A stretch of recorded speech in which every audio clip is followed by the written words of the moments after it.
大家好，我係 Wingo。呢張卡可以話係打開英國模型界大門嘅鎖匙。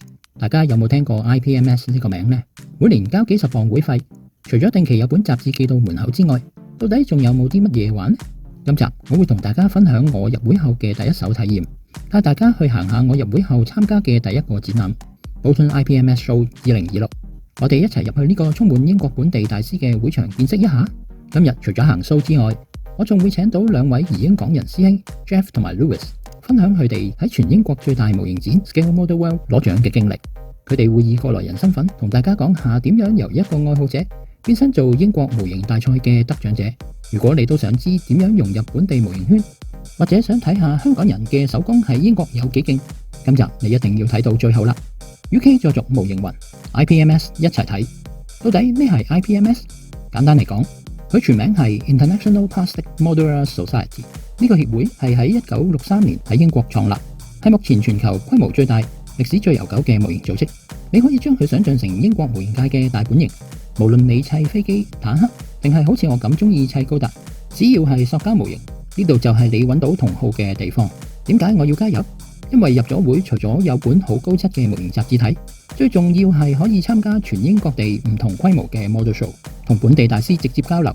實不相瞞，我其實都算係遲咗認識 IPMS， 之前就係因為唔知，結果錯過咗佢哋每年最震撼喺 Telford 舉行嘅 Scale Model World。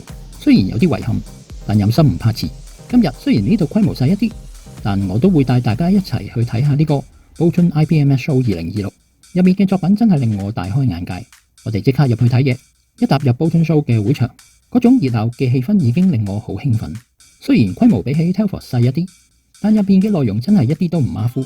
首先吸引我嘅係呢度嘅賣嘢區，除咗大品牌之外，仲有好多專門賣細節改件、樹枝人仔，甚至係一啲平時好難揾到嘅模型書同舊版模型。港人模型店 PM Store 都喺呢度擺 booth。呢度唔係單純嘅商場，更似係一個模型友嘅跳蚤市場。好多師兄都係成袋咁掃貨，我見到都差啲忍唔住手。轉到作品展覽區，呢度就係本地大師顯身手嘅地方。大家睇下呢啲船艦模型，特別係嗰種浪花同水景嘅處理，真係做得好真實，完全展現出英國師兄對軍事歷史嘅嗰種執着。仲有呢啲二戰情景模型，由建築物嘅殘骸到士兵嘅神態，每一件都好似喺度講緊一個故事。雖然軍事模型係主流，但其實科幻同民用題材都一樣精彩。由 Star Wars 嘅星際戰艦到懷舊嘅 Thunderbirds， 甚至打磨到閃靈靈嘅民用跑車，呢度都應有盡有。我特別留意到今年係 Tamiya 80週年，現場仲有一個專門展示雙星經典作品嘅展位，真係勾起唔少童年回憶。喺呢度，我感受到模型唔單止係一個人嘅技術展現，更加係一種跨越年齡同各界嘅社交活動。如果你好似我咁，驚自己技術唔夠或者英文唔好，嚟行一轉 show，你就會發現，只要大家對模型有熱誠，溝通完全冇障礙。細規模嘅 Bolton Show 已經係咁，最大型嘅 Scale Model World 又係點呢？依家就請有參加對上一次 Scale Model World 2025嘅師兄分享一下。Jeff 師兄你好，可唔可以講下你上次參與 Scale Model World 嘅體驗呢？我玩咗軍事模型6年，主要係戰機同艦船。嚟咗英國之後，透過一位又係玩艦船嘅師兄介紹得知 ，IPMS 每年都會喺11月舉辦全英國最大嘅模型展 Scale Model World。只要你做佢哋嘅會員，就可以參加比賽。當中有成100個組別，約800件以上作品參賽。諗住以分享作品嘅心態去參加，點知第一次就有少少成績，一玩就玩咗3年。我參加嘅1:500比例以下船隻組別，第1年得銀獎，第2年金獎，第3年銀獎。就現場所見，英國人大多都係玩傳統模型，即係飛機、車、船、軍事模型為主，最多作品就係戰機。反而香港人玩開嘅高達或者超級係機械人就比較少作品參賽。入會門檻其實唔高，新手都完全可以參加，氣氛唔係想象中咁嚴肅。哇 Jeff 師兄真係厲害，可唔可以講下比賽心得俾大家知道呢？我個人做船艦嘅少少心得係，只要做得工整企理，已經好大機會入圍。評審最基本唔係睇你做得幾誇張，而係有冇移位、有冇接縫、塗裝乾唔乾淨，呢啲反而最重要。但如果想有獎，就要參考多啲相關船艦真實圖片，做多一啲 detail 位，因為評審會用放大鏡同電筒去仔細睇，甚至做埋舊化同水景，加強真實感，咁樣就會增加得獎機會。就算唔得獎，其實放低作品同其他高手一齊展出，本身已經係一個好難得嘅體驗。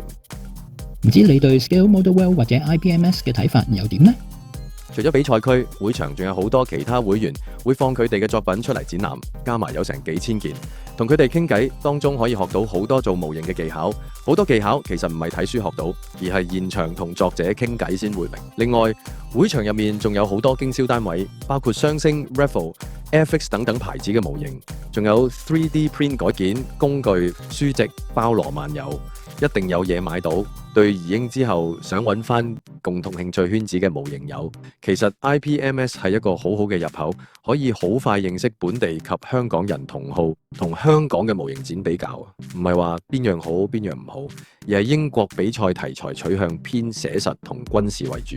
對我嚟講 Scale Model World 唔單止係比賽，而係一個可以交流、學習同保持做模型熱情嘅地方。 Jeff 師兄連續3年攞金銀獎，證明我哋香港人嘅手工真係世界級。另外仲有 Louis 師兄，佢比我早少少認識 IPMS， 趕得切參加 Scale Model World， 又睇下佢同我哋有啲乜嘢分享。首先多謝 Ringo 俾個曝光機會我係 Louis， 玩咗模型大約12年，同好多人一樣，由數組高達模型開始玩起，再一步一步跌入咗呢條深坑。以前喺香港因為土地問題，加上日忙夜忙，模型都係買多過砌。嚟咗英國之後，地方大咗，時間多咗機會去發揮，同時亦好開心喺身處嘅城市有香港人開嘅模型店，認識到好多臭味相投嘅香港人，更多嘅係唔使再擔心買唔到模型友。至於今年我拎去 IPMS 參賽嘅作品有2件，一件係 Gundam Artifact 渣古3，另一件係田宮出嘅1:12 Ducati 1199，分別參加咗 Class 72科幻組同埋 Class 51民用電單車組，分別攞咗 Commended 同埋 Finalist Award， 可以理解為得到評審關注同埋入圍作品咁解。坦白講，今次參賽其實係因為做咗 IPMS 會員，會直包埋 Scale Model World 免費入場2日之餘，亦免費參賽。既然有2件嘔心瀝血製作嘅作品，不如拎出嚟俾人睇下。雖然比賽大部分都係軍事組，但我參賽嘅呢2個組別都有唔少高手一齊較量。好似圖入面放喺我隻渣古旁邊，就已經有隻京寶梵空像。因為呢個組別無比例限制，所以好多大型科幻作品都會放埋同一張台俾評判們評審。所以喺堆巨人入面，我隻渣古都吸引到評判注意，真係喜出望外。至於電單車組別，我可以話係神仙打交。圖中所見，可以睇到我架1:12作品，旁邊就係一部1:4嘅 Ducati 1299。同時其他人嘅作品都非常厲害，細節改造甚至地台都好有心機。雖然唔係攞到啲咩獎，但係能夠被肯定已經十分滿足。今次參賽對我嚟講，名次唔係重點，冇獎都係必然。最大嘅目標係參考下其餘參賽高手嘅作品，睇下自己從中可以帶到幾多嘢落袋，俾自己一個 idea。如果下次參賽要做到去咩程度，目標係頭3嘅話，需要注意啲咩？欣賞下得獎作品，嘗試理解佢哋嘅作品有咩過人之處。對我嚟講，多咗2張表揚紙拎返屋企已經係最大嘅驚喜。最重要係老婆非常支持參加比賽，做咗爸爸冇耐，能夠放風2日，呢啲機會真係唔係成日有。最後多謝 Ringo 邀請，希望有機會可以再詳細啲分享下呢2件作品做咗啲咩，製作嘅過程同埋中間遇到嘅問題。大家多多支持 Ringo Hobby in UK。 多謝 Jeff 同埋 Louis 師兄接受我嘅邀請，大家可以到 Conose Hobby 度欣賞2位師兄得獎作品嘅實體。聽完2位師兄嘅分享，我最深刻嘅係嗰句，名次唔係重點，袋嘢落袋先係最重要。好多時我哋移咗民，會因為驚語言唔通，或者覺得自己技術未夠班，而收埋自己喺車房或者工作室入邊。但今日2位師兄用佢哋嘅經歷話俾我哋聽，只要你肯踏出嗰一步，將作品攞出嚟，你得到嘅唔單止係幾張表揚紙，更加係本地模型圈嘅尊重同埋一份好難得嘅友誼。對我嚟講，呢張 IPMS 會員卡唔單止係每年幾十磅嘅會費，佢係一個提醒我哋無論去到邊，我哋嘅模型魂係可以同世界接軌嘅。我希望今日呢集影片可以鼓勵同樣身喺英國或者身處海外嘅模型友，唔好怕自己砌得唔夠好。模型本身就係我哋最正嘅共同語言。如果你哋中意睇呢類深入了解英國模型圈嘅內容，或者想我之後去多啲唔同嘅 show，記得喺下面留言話我知。如果你覺得呢條片對你有啟發，請你幫手 Like、Share 同埋 Subscribe 我嘅頻道。你哋嘅每一份支持都係我喺英國繼續拍落去嘅動力。